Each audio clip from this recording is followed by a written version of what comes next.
High dudes, welcome to our channel. இந்த வீடியோவில் நம்ம எதை பற்றி பார்க்க போகிறோம் அப்படின்னா, நெட் எக்ஸாம் ப்ரிப்பேர் பண்ணுறவங்களுக்கு எப்படி ஸ்டார்ட் பண்ணுறது அப்படின்னு சொல்லிட்டு கன்ஃபியூஷன் இருக்கும். அதை தான் இந்த வீடியோவில் பார்க்க போகிறோம்.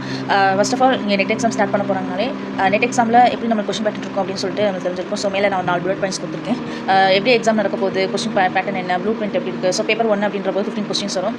செகண்ட் பேப்பர் 2 நீங்கள் என்ன சப்ஜெக்ட் நீங்கள் செலக்ட் பண்ணுறீங்களோ அதில் 100 கொஸ்டின்ஸ் வரும். டோட்டலாக 300 கொஸ்டின்ஸ் நீங்கள் வந்து இது பண்ணுற எக்ஸாம் எழுதுகிற மாதிரி இருக்கும். ஸோ எக்ஸாம் வந்து கம்ப்யூட்டர் பேஸ்டில் தான் இருக்கும் அப்படின்னு சொல்லிட்டு நம்மளுக்கு தெரியும். ஃபர்ஸ்ட் ஆஃப் ஆல் நம்ம அந்த எக்ஸாம் பேட்டர்ன் இது பண்ணிக்கணும். செகண்ட் வந்து அதுக்கேற்ற மாதிரி ஸ்டடி மெட்டீரியல்ஸ் வந்து நம்ம கலெக்ட் பண்ணிக்கணும். ஸ்டடி மெட்டீரியல்ஸ் எப்படி கலெக்ட் பண்ணணும் அப்படின்றத நான் நெக்ஸ்ட் வீடியோவில் நான் போடுறேன்.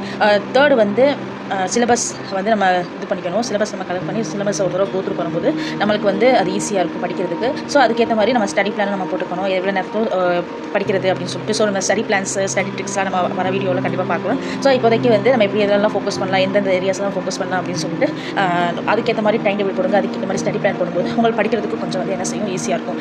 ஸோ நம்ம அப்கமிங் வீடியோஸில் நம்ம ஸ்டடி ட்ரிக்ஸ் எந்த மாதிரி புக்ஸ் நம்ம வாங்குறது அப்படின்னு சொல்லிட்டு நம்ம பார்க்கலாம். Thank you dudes, all the best.